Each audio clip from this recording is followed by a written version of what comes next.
एक छोटे से गांव में रहने वाला गरीब कुम्हार शिवम, जो अपने परिवार के लिए दिन रात कड़ी मेहनत करता था, पर उसकी फूटी किस्मत के कारण उसे एक वक्त की रोटी तक नसीब नहीं होती थी। एक दिन उसका बेटा जीतू उसके पास आकर कहता है, पिताजी, मेरे शिक्षक ने आपको कल स्कूल में बुलाया है। क्यों? तूने कोई शरारत किया है क्या? नहीं पिताजी, आपने मेरे स्कूल के पैसे नहीं भरे ना, इसीलिए शिक्षक ने आपको बुलाया है। वह आपसे मिलना चाहते हैं। अरे बेटा, मैं तो इतनी मेहनत कर रहा हूं ताकि तेरे स्कूल का पैसा भर सकूं, पर मेरी फूटी किस्मत तो देख, एक पैसा भी नहीं हो पा रहा हाथ में। पिताजी, मास्टर जी ने कहा है इस बार मैंने पैसे नहीं भरे तो वो मुझे नहीं पढ़ाएंगे। तू चिंता मत कर, मैं कुछ ना कुछ करके पैसे लाऊंगा। तेरी पढ़ाई नहीं रुकने दूंगा। जा, बाहर जाकर खेल ले। जीतू के जाते ही शिवम अपनी पत्नी को आवाज लगाने लगता है। राधा, अरे ओ राधा, तनिक बाहर आओ। धूप में मिट्टी के घड़े बना बनाकर बहुत प्यास लग गई है, पानी लेते आना। राधा पानी लेकर शिवम के पास आती है। ये लीजिए पानी। हाँ, लाओ लाओ, बहुत प्यास लगी है। मुझे आपसे कुछ कहना है। कहो, क्या कहना चाहती हो? आप जितना भी कमाकर घर लाते हैं, उससे घर चलाना बहुत मुश्किल होता है। इतने कम पैसों में मैं घर कैसे चलाऊंगी? हाँ, मैं समझ सकता हूं। तुम बहुत मुश्किल से एक एक पैसा खर्च करती हो। अब तो मुझे जीतू के स्कूल से भी शिकायत आने लगी है कि हम समय पर पैसे नहीं देते उन्हें। वो लोग जीतू को स्कूल से निकालने की धमकी दे रहे थे। क्या बताऊं भाग्यवान, मैं तो इतने घड़े बनाता हूं, रोज बाजार जाता हूं, पर मेरे घड़े बिकते ही नहीं। पता नहीं भगवान हमसे क्या चाहता है। वो दोनों बातें कर रहे थे, तभी गांव के मुखिया भी वहां आ जाते हैं। शिवम, घर पर ही हो ना? आइए आइए मुखिया जी, कहिए, मेरे घर कैसे आना हुआ आपका? अरे राधा, मुखिया जी के लिए कुछ खाने को लेके आओ। नहीं नहीं, इसकी जरूरत नहीं है, मुझे तो बस तुझसे थोड़ा काम था, इसलिए आया हूं।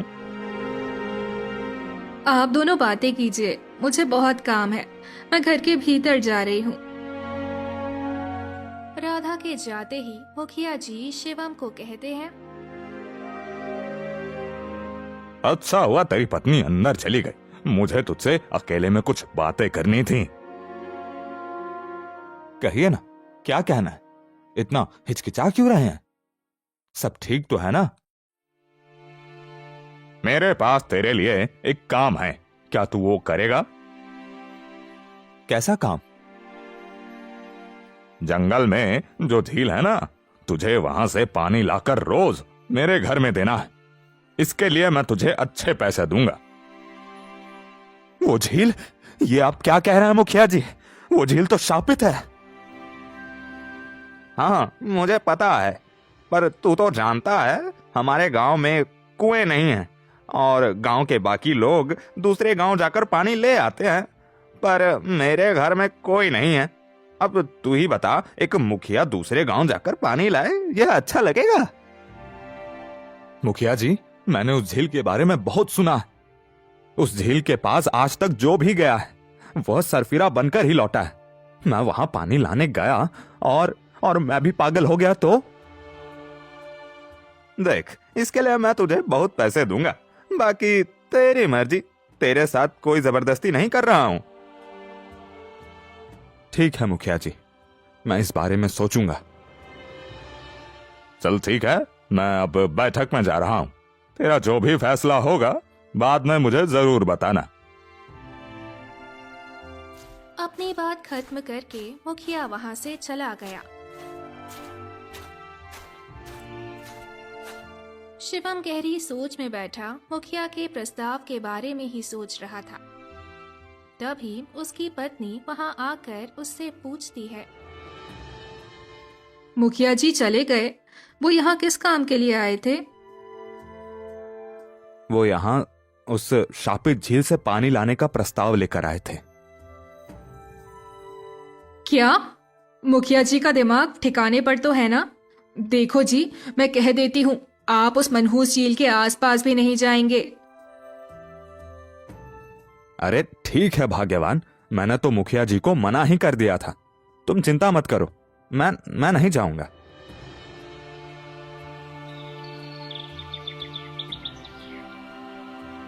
कुछ देर बाद रात हो जाती है। वे तीनों भोजन करने बैठते हैं। तब राधा उन्हें बताती है, जीतू के बापू, भोजन तो है नहीं, मैं आप लोगों को क्या खिलाऊं? माँ, मुझे बहुत भूख लगी है, मैं अब क्या खाऊंगा? अरे राधा, मैंने तो कुछ दिन पहले ही अनाज भरा था घर में, इतनी जल्दी कैसे खत्म हो गया? वो हमारा पड़ोसी है ना राजेश, उसने आधी बोरी अनाज उधार ली थी। उसने तो कहा था वो दूसरे ही दिन अनाज लौटा देगा, पर ना उसने अनाज लौटाया और ना ही रकम दी। उसके पास तो पैसों और अनाज की कोई कमी नहीं है। वह तो हमसे काफी अच्छे हालात में जी रहा है, फिर उसे अनाज उधार लेने की जरूरत क्यों आ पड़ी? अब मुझे क्या पता, मैंने तो पड़ोसी होने के नाते उसे अनाज दे दिया, पर उसे इतनी तो अकल होनी चाहिए कि वो लिया हुआ सामान समय पर लौटा दे। ठीक है, तुम जीतू का ध्यान रखो, मैं राजेश से मिलकर आता हूं। क्या पता बेचारे की आर्थिक हालात सच में खराब हो। इतना बोलकर शिवम राजेश से मिलने उसके घर चला जाता है। उसने दरवाजे के अंदर कदम ही रखा था, तभी उसे राजेश के हंसने की आवाज सुनाई देती है और वो खिड़की से उसकी बातें सुनने लगता है। देखा छोटू तूने, मैं कैसे लोगों को बेवकूफ बना लेता हूँ। जी मालिक, मानना पड़ेगा आपको, आप तो बहुत चालाक हो। अपने पैसे खर्च किए बिना ही घर में पूरे महीने का राशन भर लेते हैं। इसे कहते हैं चालाक बुद्धि। असली बुद्धिमान वही है जो अपने जेब को खाली किए बिना अपना पेट भरता रहे। पर मालिक, पिछली बार तो आपने मुखिया से अनाज उधार लिया था, इस बार किसने आपको इतना अनाज दे दिया? अरे वो अपना पड़ोसी शिवम है ना, उसकी पत्नी इतनी बेवकूफ है कि मेरी बातों में आ गई। मैंने उसे कहा कि मुझे अनाज की जरूरत है, इस बार मेरा काम ठीक नहीं चला, वो तो तुरंत मान गई। वही तो मालिक, वो तो सच में बेवकूफ है। उसे इतनी भी बुद्धि नहीं कि जिसका इतना बड़ा मकान हो, इतना बड़ा कारोबार हो, उसे भला पैसों की तंगी कैसे हो सकती है? ये सब सुनकर शिवम को बहुत गुस्सा आता है। फिर वो गुस्से से मन में सोचता है, अच्छा तो ये बात है, ये राजेश तो बड़ा करप्ट इंसान निकला। हमारे सामने अच्छा बनने का नाटक करता था और पीठ पीछे इसके कारण तो देखो। नहीं नहीं, ऐसा नहीं चलेगा, मैं इसकी सच्चाई सबके सामने लाऊंगा। शिवम राजेश के पास जाकर गुस्से में उसके ऊपर चिल्लाता है, तुम दोनों की हिम्मत कैसे हुई मेरी पत्नी की मासूमियत का मजाक उड़ाने का? वो तो उसका बड़प्पन था कि अपने बारे में ना सोचकर उसने गैरों की भूख के बारे में सोचा। मालिक, लगता है इसने सब कुछ सुन लिया, अब हम क्या करेंगे? तू डर क्यों रहा है? ये हमारा कुछ नहीं बिगाड़ पाएगा, चलने दे पता, इसे भी मैं देखता हूं ये क्या कर लेगा। मैं तेरा ये असली चेहरा सबके सामने लाऊंगा, मुखिया जी को तेरी सच्चाई बताऊंगा। मेरे सामने ज्यादा बकवास मत कर, जा जिसे बोलना है बोल दे, मैं अभी देखता हूं तेरी बात कौन मानेगा। आज के समय में लोग उसी की सुनते हैं जिसके पास धन हो, और तू ठहरा कंगाल ठठहरा। जा जाकर मिट्टी के घड़े बना और सर पीट।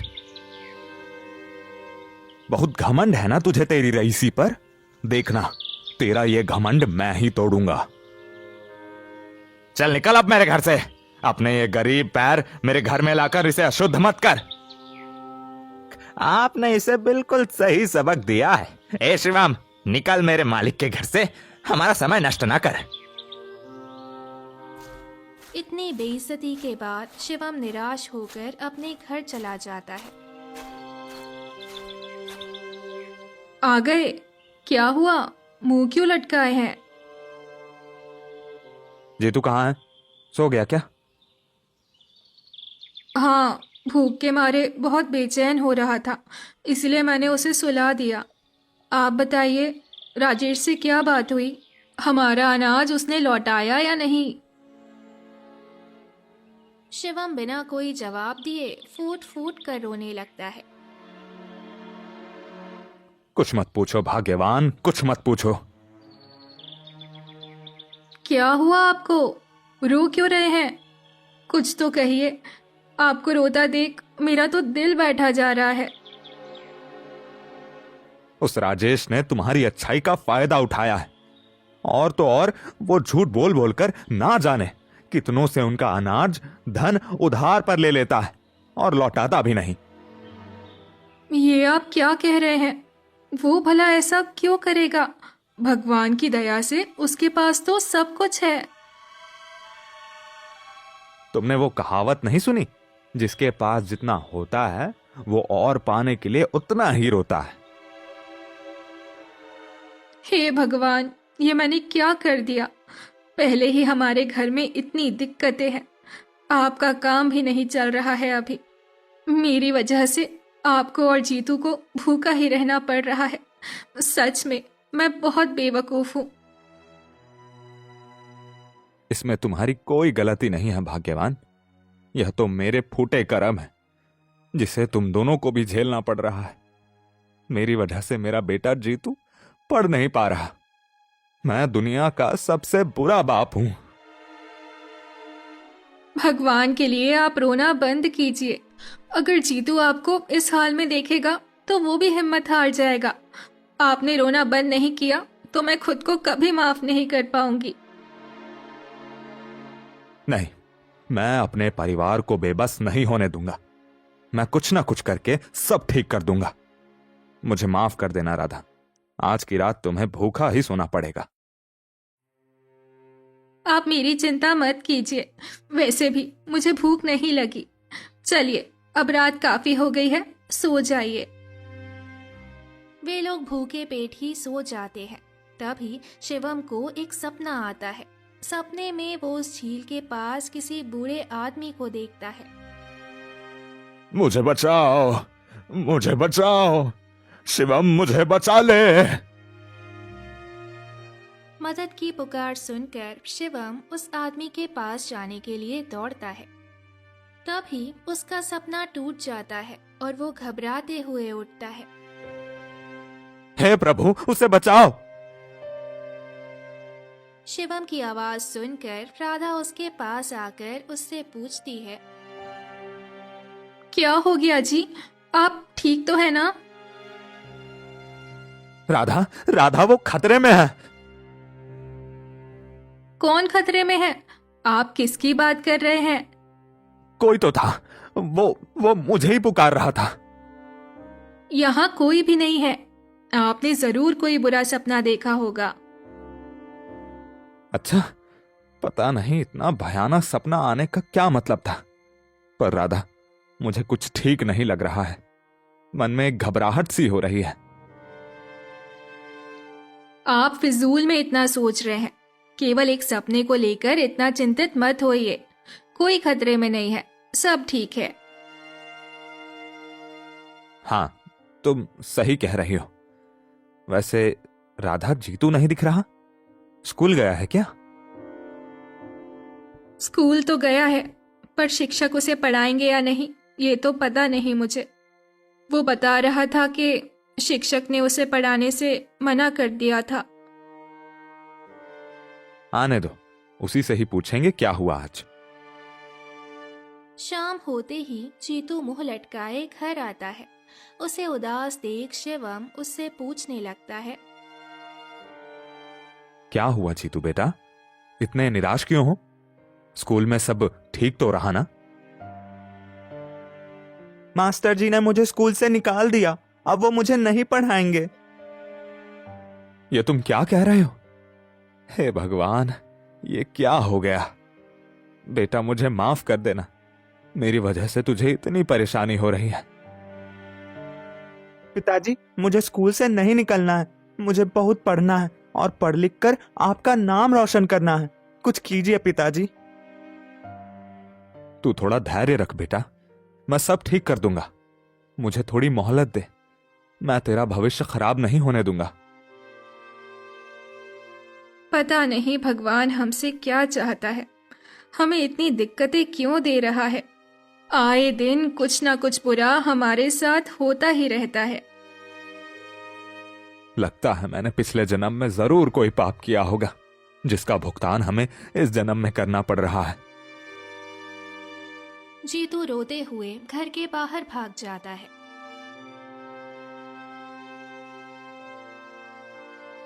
मेरा बेटा कितना दुखी है, इन सब की वजह मैं ही हूं। मैं अगर सही से काम करता तो उसे ये सब झेलना ही ना पड़ता। जीतू के बापू, ये सब तो किस्मत का खेल है, इसमें हम दोनों कुछ भी नहीं कर सकते हैं। आप हिम्मत मत हारिए, यही मौका है, हमें एक दूसरे की हिम्मत बने रहना होगा। तुम नहीं होती तो मैं इस जालिम दुनिया में जी तक नहीं पाता। आप ये सब छोड़िए और भोजन कर लीजिए, नहीं तो आपकी तबीयत खराब हो जाएगी। राधा, मेरी लाचारी के कारण जीतू को भुगतना पड़ रहा है। उसे स्कूल से निकाल दिया गया है और मैं इतना बेबस अपने बच्चे के लिए कुछ कर भी नहीं सक रहा हूं। सुनिए जी, बुरा मत मानिएगा, मैं ये नहीं कह रही कि आप हमारा सही से ध्यान नहीं रख रहे। मैं बस ये कहना चाहती हूँ कि आपकी कमाई सही नहीं चल रही तो मैं काम करना शुरू कर देती हूँ। मैंने तुम्हें कभी घर में बांध कर नहीं रखा है। तुम अगर अपने मन से काम करना चाहती हो तो कर सकती हो, लेकिन अगर तुम हमारी माली हालत देखकर मजबूरी में यह कदम उठा रही हो तो मैं इसके लिए कभी नहीं मानूंगा। मुझे अच्छा लगेगा, मैं आपका कुछ बोझ हल्का कर पाऊंगी तो। वैसे तुम कौन सा काम करने का सोच रही हो? वो मैं सोच रही थी कि मैं लोगों के घर में खाना बनाने का काम शुरू कर दूं। बिल्कुल भी नहीं। मेरे जीते जी तो मैं तुम्हें किसी के घर गुलामी करने नहीं जाने दूंगा। मैं इतना भी असमर्थ नहीं जो तुम्हें लोगों के घर में नौकरों वाले काम करने जाने दूं। मुझे पता है तुम मजबूरी में ये कह रही हो। मेरी बात तो सुनिए। नहीं, मैं कुछ नहीं सुनूंगा। मैं बाहर जा रहा हूं, रात में ही वापस लौटूंगा अब। पर आप जा कहाँ रहे हैं? जा रहा हूं काम की तलाश में। तुम फिक्र मत करना, मैं जल्दी वापस लौटूंगा। शिवम मुखिया के पास जाने लगता है, तभी मुखिया उसे रास्ते में ही मिल जाता है। कहां जा रहा है शिवम? अच्छा हुआ मुखिया जी जो आप मुझे यहीं मिल गए। मैं आपके ही घर जा रहा था। अच्छा, बता क्या काम है मुझसे? मुखिया जी, मैं आपके उस प्रस्ताव को स्वीकारता हूं। मैं उस शापित झील से पानी लाने के लिए तैयार हूं। एक बार अच्छे से सोच ले, बाद में डर के मारे मुकर मत जाना। नहीं मुखिया जी, मैं बहुत सोच समझकर हां कह रहा हूं। मैं पानी ला दूंगा, बस आप मुझे समय पे पैसे दे देना। मुझे अभी पैसों की बहुत जरूरत है। यह तूने बहुत अच्छा सोचा। तू पैसों की चिंता मत कर, मैं तुझे अच्छी खासी रकम दूंगा। कल से ही अपना काम शुरू कर देना। मुखिया अपने घर चला गया। शिवम वही खड़ा रहकर मन में सोचने लगा। बहुत सुना है उस झील के श्राप के बारे में। एक काम करता हूं, एक बार देख ही आता हूं, वहां ऐसा क्या है जिससे पूरा गांव इतना डरता है। मन में कई सारे सवाल लेकर शिवम झील के पास चला गया। चारों तरफ बस शांति ही शांति। आई तो बस एक लड़की के रोने की आवाज। वो नहीं बचेगा, कोई उसे नहीं बचाएगा, उसे कभी इंसाफ नहीं मिलेगा। यह किसके रोने की आवाज है? इस सुनसान जगह में कौन रो रहा होगा? रोने की आवाज सुनकर शिवम झील के थोड़े और करीब गया। झील के किनारे उसे एक लड़की बैठी हुई दिखी। आप कौन हैं? और अकेले इस सुनसान जंगल में क्या कर रहे हैं? क्या आपको जंगली जानवरों का डर नहीं? मुझे अपने लिए डर नहीं लग रहा है, मुझे तो बस उसकी चिंता है। किसकी फिक्र है आपको? क्या आपका कोई अपना यहां खो गया है? मुझे बताइए, मैं उसे ढूंढने में आपकी मदद करूंगा। जा, अपने घर जा, चला जा यहाँ से। अगर अपनी जान की परवाह है तो दोबारा लौटकर यहाँ कभी मत आना। जा, चला जा। अचानक उस लड़की की मधुर आवाज ने गुस्से का रूप ले लिया और वो शिवम को चेतावनी देकर वहाँ से गायब हो गई। हे भगवान, वो लड़की तो गायब हो गई। वो इंसान थी या मायावी? थोड़ी देर सोचकर शिवम ने भी उस लड़की को ढूंढने के लिए इधर उधर नजर घुमाई, पर वो मायावी लड़की उसे कहीं नहीं दिखी। यह कैसे मुमकिन है? वो तो मेरे नजरों के सामने ही थी। वो अचानक गायब कहाँ हो गई? शिवम ने उस लड़की को बहुत ढूंढा, पर वो कहीं नहीं मिली। इसीलिए वो थक हार कर अपने घर चला गया। आप इतने चिंतित क्यों दिख रहे हैं? कुछ हुआ है क्या? कुछ नहीं, मेरे सर में बहुत दर्द है। मैं सोने जा रहा हूँ, मुझे कुछ देर परेशान मत करना। उस शापित झील से लौटने के बाद शिवम का रवैया बिल्कुल बदल सा गया था, जिसे देख राधा मन में सोचने लगी, आज से पहले तो इन्होंने कभी मुझसे ऐसे गुस्से में बात नहीं की। आज इन्हें क्या हो गया है? ये इतने अजीब पेश क्यों आ रहे हैं? आधी रात हुई और वो लोग सो गए। तब शिवम को फिर से उसी आदमी का सपना आया। तूने मुझे नहीं बचाया ना? आज तू मेरे पास आया था, फिर भी तूने मेरी मदद नहीं की। डर के मारे शिवम की आँख खुली और वो आधी रात में ही दौड़ते हुए उस झील के पास पहुंच गया।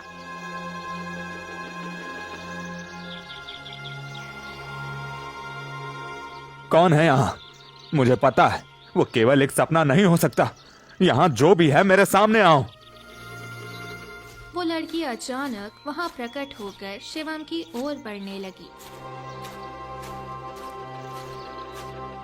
तुम तो वही लड़की हो ना जो गायब हो गई थी कल? तुम कौन हो? कहां से आई हो? और सिर्फ मुझे ही क्यों दिखती रहती हो? आखिर तेरी किस्मत ने तुझे यहाँ लाकर खड़ा ही कर दिया। मैं पागल हो जाऊंगा। मुझे कुछ समझ नहीं आ रहा है। मेरा सर घूम रहा है। मेरी कोई मदद करो। शिवम सिर दर्द के वजह से बेहोश हो गया था। कुछ देर बाद शिवम ने अपनी आंखें खोली, तब उसे अपने सामने वही लड़की एक परी के भेष में दिखी। आंखें खोलो, अब तुम्हारे जगने का समय हो गया है। तुम उसके लिए उम्मीद की एक नई किरण बन के आए हो। ये सच है या सपना? क्या सच में मेरे सामने एक परी खड़ी है? हे ईश्वर के बनाए भले इंसान, ये कोई सपना नहीं है। ऊपर वाले ने तुझे एक खास काम के लिए चुना है और मैं उसे पूरा करने में तेरी मदद करने आई हूँ। कैसा काम? और सिर्फ मैं ही क्यों? एक तो जब से मैं शापित झील में कूदा हूं, तब से मेरा सर दर्द से फटा जा रहा है। ऊपर से आप ये पहेलियां बुझाकर मेरी दुविधा और बढ़ा रही हैं। तेरे सिर का ये दर्द ही तेरी जिंदगी लेने वाला था, पर भगवान की दया और तेरे अच्छे कर्म ने तुझे इस झील के श्राप से बचा लिया। आप कहना क्या चाह रही हैं? कृपया मुझे साफ साफ बताइए।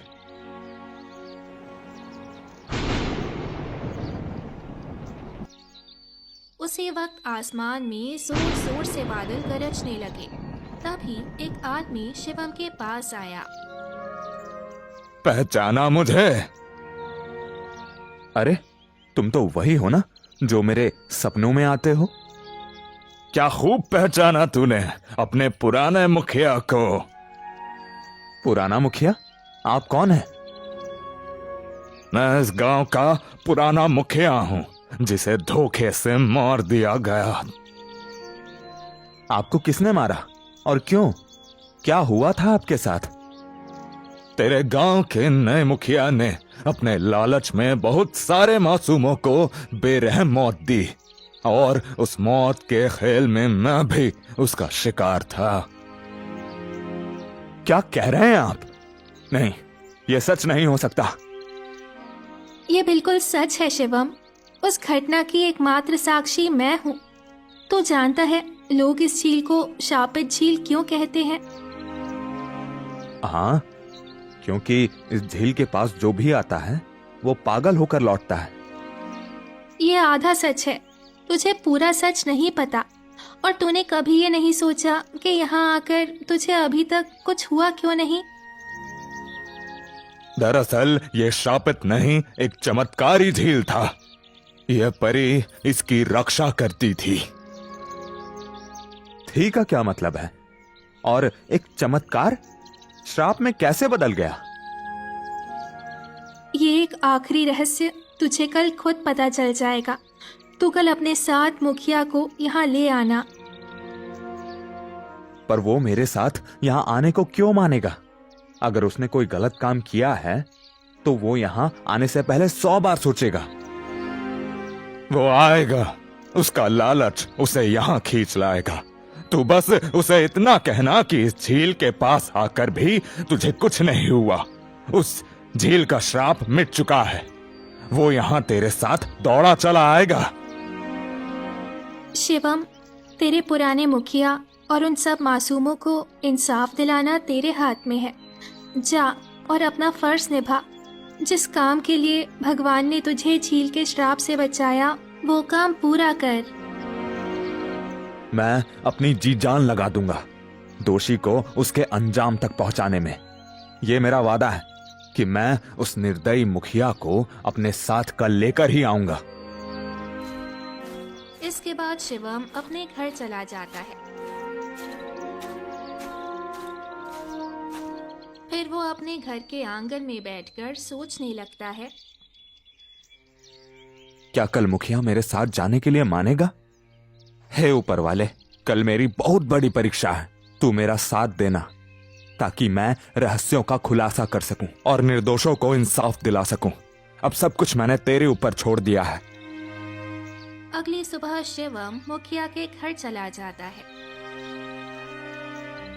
अच्छा हुआ तू आ गया। मुझे तो लगा तूने झील से पानी लाने का मन बदल ही लिया है।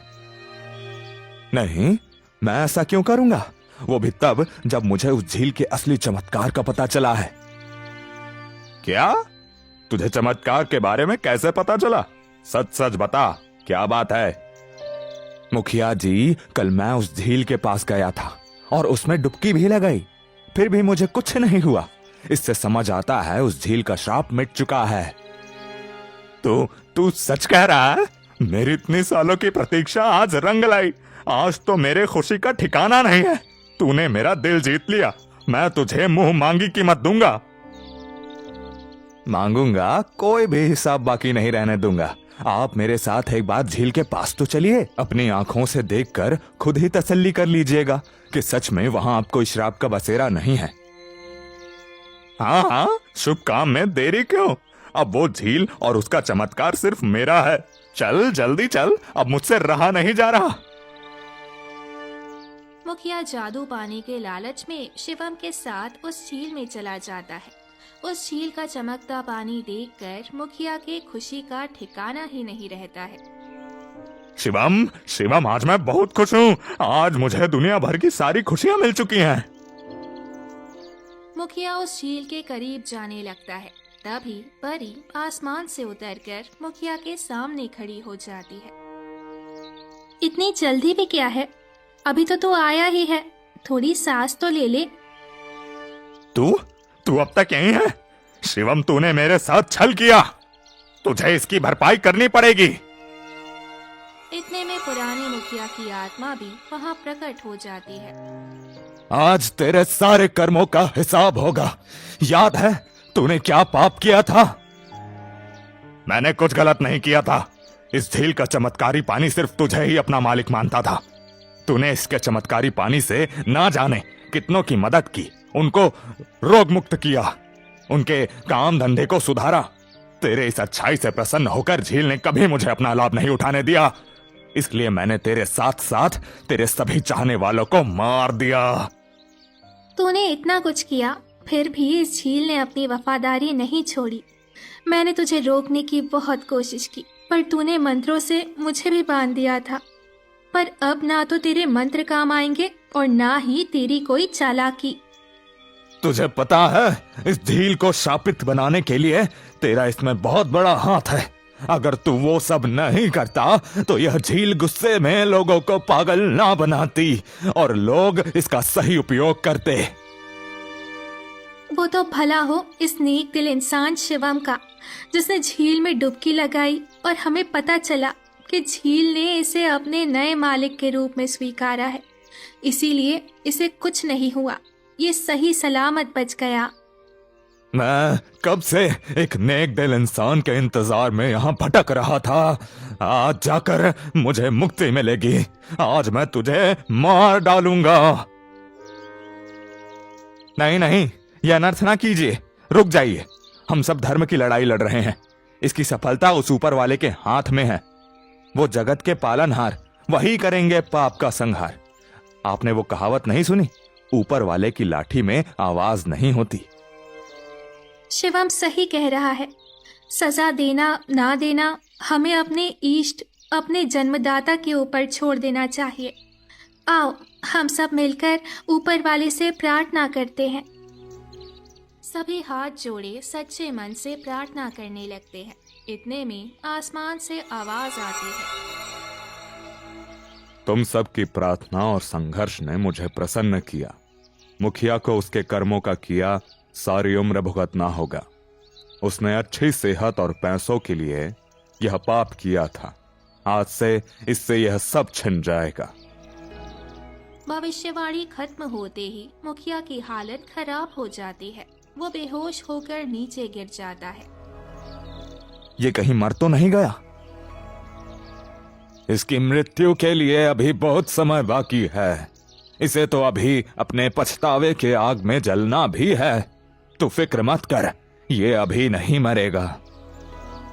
आज से तू इस झील और इसके चमत्कारी पानी का मालिक है।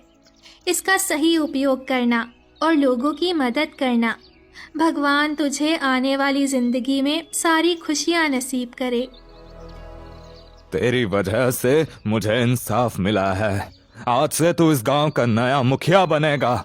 जा और अपनी नई जिंदगी जी। शिवम अपनी अच्छाई और सच्चाई से उस गांव का चहेता मुखिया बन गया था। शिवम की आर्थिक स्थिति सुधर गई और जीतू फिर से स्कूल जाने लगा। उस झील के चमत्कारी पानी के उपयोग से शिवम ने सबके रोग दूर करना शुरू कर दिए। इस तरह राजेश का घमंड भी टूट गया और उसने शिवम से माफी मांग ली। मुझे माफ कर देना, मैंने जाने अनजाने में बहुत बड़ी गलती कर दी थी। मुझे पैसों के घमंड में इंसानियत नहीं भूलनी चाहिए थी। गलती तो सब करते हैं, पर उसका पछतावा करना बड़ी बात है। मैंने तुम्हें माफ किया। जा और अब से झूठ को त्याग कर सच की राह में चलना। तो इस तरह हुआ एक शापित झील के चमत्कारी पानी के रहस्य का खुलासा। तो दोस्तों, कैसी लगी आपको ये कहानी? हमें कमेंट के जरिए जरूर बताएं और साथ ही ऐसी और मजेदार कहानी के लिए चैनल को सब्सक्राइब करें। धन्यवाद।